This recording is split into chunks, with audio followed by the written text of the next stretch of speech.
Hi, my name is Isigi, and today I would like us to look at a sample lesson plan according to the new C.B.C. You have the following components, and there is always an administrative table that you draw immediately after the title saying lesson plan. So after writing lesson plan, you will have lesson area, date, time, and role. The lesson area, learning area is the subject. The learning area is the subject you want to teach. For example, language, Kiswahili, or anything, number work. Then with the date, is the date the lesson will be taught. Then the time is the exact time. For example, if you look at the timetable, you'll be able to say maybe my lesson will be from 11 to 11:30 or whichever time. Then the role is the number of students. Remember, you'll be preparing your materials depending on the number of students or learners in your class. And then we have the strand, the grade strand. For example, here we shall use our family. And then we have substrand.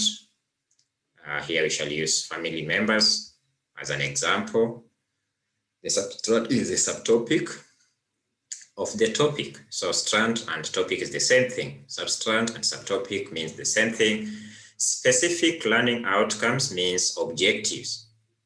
But according to the C.B.C, we use the current terms. Specific learning outcome. If there are many, you will say outcomes. We also have learning core competence, core competencies that the students or your learners should get. Then you will also have values. You'll also have learning resources, because remember, whenever you are learning, there should be learning resources. In this topic example, we shall look at reading. Yes, I will use a reading lesson as an example. And then we have organization of learning. When you have the resources, you already know the strand, substrand, and everything, maybe the specific learning outcomes. These are the objectives you need by the end of the lesson. You have already planned the core competencies the students will be learning, the values, and also the learning resources. Now you have to organize your learning. These are the steps of learning. How are you going to handle your students? What will be in the lesson? So we shall also have examples according to what I did as an example. Then conclusion. By the end of the lesson, you should have a conclusion to your learners. Then lastly, you should summarize everything that you have discussed. So let us start with the learning area. I said here we're going to use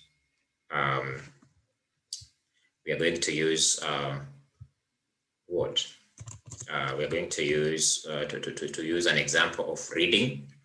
So I'm going to insert here my table with you. Maybe you'll be writing. So, or the same.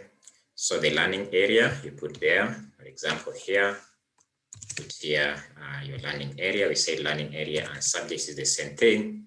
So here we are going to do reading. We're going to do the reading today. Then like the date, what's the date today? For example, the date today is on 16th October.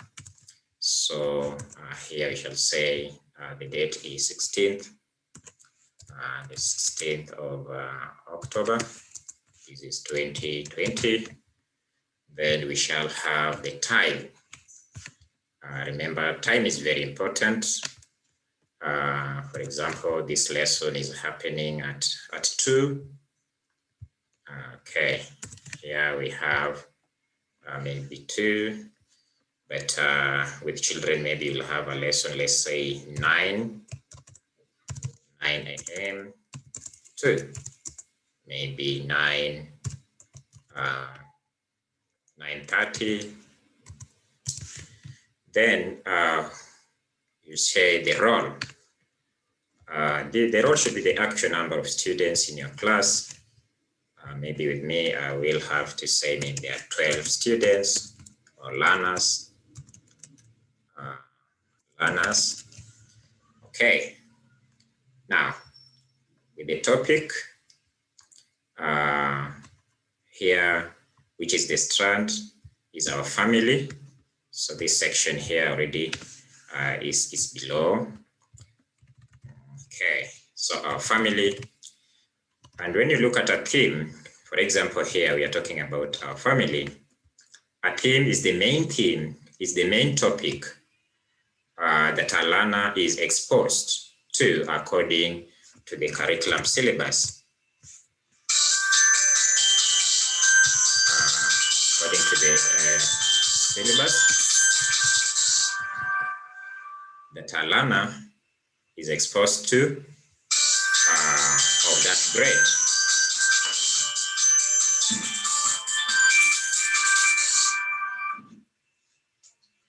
And then we shall also see that in case you have chosen a different one, is okay, because lesson will be different. But according to me is that the lesson will be our family as the topic. And then the subtopic, these are small section of the theme that can be captured by a learner's mind. So don't take the whole theme in one lesson. So mostly it is outlined in the curriculum, and they show you that this should be in a lesson or 2 or 3. So the substrand should have one subtheme. That is what is recommended. If the subtheme is something that can be captured by a learner. And then you can also note that sections of the same subtheme can be introduced to a learner in more than one lesson, depending on the intensity of the content of the topic, because some substrands are big and they cannot be accommodated in one lesson. And then we have specific learning outcomes. These ones you should know that this is the objective of the teacher when planning for the lesson. When you're planning for the lesson, this is very important, because they will give you to know what exactly you want the children to achieve by the end of that lesson. So commonly, this phrase should start your specific learning outcome, or just commonly known as objectives, that by the end of the lesson, the learner should be able to. So whatever comes next depends with your lesson. For example, here I said we're going to learn reading, and I've chose 3 words because I'll be teaching the PP1s. So you say, I said by the end of the lesson, the learner should be able to read the words father, mother, and brother. You should select the vocabularies to be introduced to the learner, not exceeding 3 new words for a lesson, depending on the age. Maybe if they are older, bigger, maybe the ones who are in higher classes, you can do more, like 4 or 5. But with the preschool and lower primary, it's recommended that at least let them be 3 words at most, so that you can do the lesson content that favors the dyslexic. This word dyslexic means slow learners. So in Africa, we call them slow learners, but the actual word should be the dyslexic. Dyslexic. Okay. In case you have fast learners, you should give them opportunity to learn more after your lesson is over, because you can expose them to books or more learning cards or other learning materials. Because when you are giving lesson content to your learners, mostly we care about the dyslexic, the slow learners. Remember, not everyone in a class is a slow learner. So when you just leave it there, it means the fast learners or quick learners, or those ones with average and above, will finish and start disturbing others and even making a lot of noise in class. So you have to be very, very much tactical here and expose them. You can give them maybe more reading content. You can give them maybe more work in a book, or you can expose them to many cards, okay, as they wait others to finish. Then you have to understand the key inquiry questions. These are the guide inquiries that you focus on in the lesson as the main point of the lesson. They make lesson have a clear objective and refine opportunities for the learner to learn more than just the lesson. You prepare a predictable line of content that you will use when you are teaching. But be aware that children, more so if you have average and clever fast learners, they have more. They are very much gifted than you think. So learning might be beyond what you have planned. And that's why the key inquiry questions, they trigger thinking. They provoke children to say something. They put every reason in that child to say what they think, what is in their mind. So you collect and expand learning beyond just your plan. So you refine opportunities to learners so that they can do more than the lesson. For example, here are some of the key inquiry questions, like who is a father? Because I said I'm teaching about father, mother, and brother. These are the vocabularies of today here. So who is a father? If they don't know, they'll ask me, what do you mean by father? Or mother or brother. But if they know, actually, they will say, who is a father? Some of them will say, is a parent. Some of them will say what they think a father, or who they think a father is, or a mother, or a brother. So the key inquiry questions puts the children ahead in predicting what you want to teach and creating the environment where they will have to start thinking around your key lesson intended outcomes. Then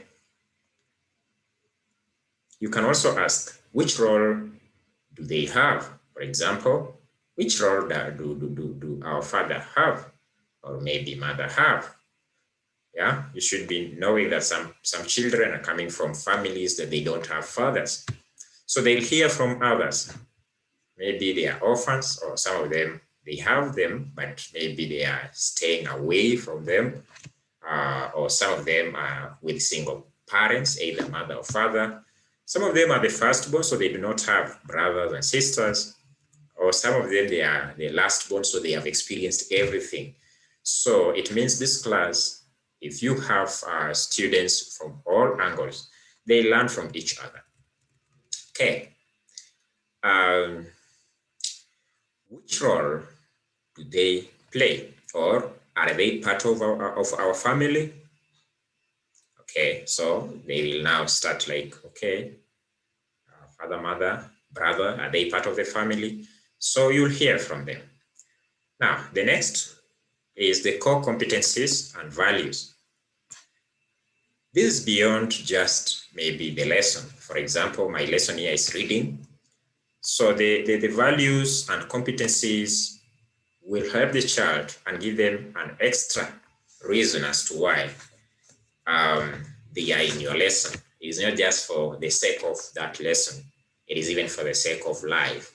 After that, beyond that lesson, what next? So you say this part concerns with morals a learner will gain within your lesson. Yes. Morals, for example, using of words like thank you, okay, please teacher, or maybe they can follow some instructions, they can raise up their hands. So by the end of that lesson, what do you expect them to? Maybe they can share learning materials. Okay, they can help the others who are not understanding well. For example, give learners toys. You can also give them pictures, drawing, sculptures, or even charts so that they interact with the learning materials. The pictures of the father may have the word father, and that one of the mother may have mother, or brother should have brother, so that you are introducing the picture and the word at the same time, according to my reading lesson. You can also give the learner clay so that they can mold what they reason, because some of them, they see further, depends maybe with the height, they will mold very tall molding, or they do, if the mother is maybe heavy or big, okay, so you'll see the way they will mold, and that is the way they reason. They think all mothers should look like their mother. So watch the way they handle the materials, and also you guide them. Some of them, they are too smart. When they are finished, they start interfering with the rest. So you should guide them and ensure that they handle the materials the clay, the way you intended. Watch how they behave towards each other, and also moderate them. Let them learn naturally, but under your guidance. Then, what are the learning resources? To me, these are the instructions, the instructional materials that you present to the learner so that they get exposed to your objective in their own independent reasoning. Remember, even you, when I speak, you don't listen to what I say, but you understand what you need to get from this, So learners are the same. So the learning materials must be of a variety, because if you stick to maybe you only have cards, or you only like molding, or you only like drawing or anything else, you are interfering with the reception of information by those children who depend on other ways. Maybe some of them are impressed by visual and you are using words. Maybe some of them are good in listening and you are using visual. Some of them, they would like to mold, to manipulate the learning materials, like the molding. And you are using the cards and the pictures. So to them, they are missing something. So make sure you have a variety of learning materials. Then the teacher present is the only one to guide them. With them, they are children. They don't know. They are trying what they can do. Some of them, they are below the ability of the age. Some of them are ahead. So they'll depend entirely on your guide. So you have to dictate the learning process. Okay. In a way that it is not so much pressing them, but letting them to learn naturally. Organization of learning. There is, when you are learning now, this is the most important section that will happen in class. The previous was for planning and projection. This one is the actual lessons. Like you shall have introduction. To me here, I planned even the steps in the lesson development, and then the conclusion. So lesson organization should have 3 sections. The introduction in the lesson, then the lesson development is the actual activities, the learning activities in class, and lastly, the conclusion. So, for example, in introduction, some teachers would start with a song when they enter into class. Some of them will start with maybe a poem. Some of them will do a record. They'll come with a YouTube record video. They'll do anything they would like to do in the beginning, so that to capture the attention of the children. Then after that, the learners are guided to explore learning materials on their table. Let them ask questions to each other or the teacher. They'll ask, whose picture is this? What does this word mean? So those who know further, they'll read further. Those who don't know, they won't read. So let them have a guided, noisy conversation. With ECD and lower primary, your class should not be like a university lecture. So it should not be like just a university lecture. It should be really noisy, but guided. They should not follow instruction. It is time to discuss. It's time to ask questions. Now it's time to listen to the teacher. Let them engage both the materials and the teacher. Then let them be curious to ask what they don't know how to read. Yes, don't force them. What is that? And now we are introducing the lesson. Read for me this, and you have not even introduced the vocabulary to them. So let it be that it is guided by their curiosity. Whatever they are not able to do, you should engage and let them do. Then the lesson development, the role of the teacher here is very critical, because the teacher will guide through the following steps. Like me, this is what I do to help the learner match maybe the picture father with the word father and so on. So if mother and the picture mother and so on. If it is on maybe on the board, or maybe on a sticky whiteboard, maybe they go and stick the card father with the picture father, or maybe they can join with a marker. If it's a whiteboard, they are drawing and a card that have been stick there. Or even I have maybe written cards, and they'll be able to match them appropriately. Then the second step that I'll do it, because you're going with time, help the learner read the word correctly and in the right pronunciation. So sometimes you find like maybe you have your own natural weaknesses, because maybe of your mother tongue or influence, or even the words. Sometimes some of these words, they are very, very difficult. You have to prepare for them before you go to class. So you help the learner to read the word correctly. Nowadays, we have so many resources. There is Google dictionary that even pronounces the words. So you have to use the correct pronunciation. Then third, assign sample number of students with the role of teaching others for more understanding exposure. Learners, they always like to be teachers. They would like to be understood when they explain something. So they'll do it better than you expect them, and they'll guide with anxiety. So they are so excited. They are very, very much excited. They do it, their fellow students will understand more than even you, an adult, are trying to emphasize on what children can do better.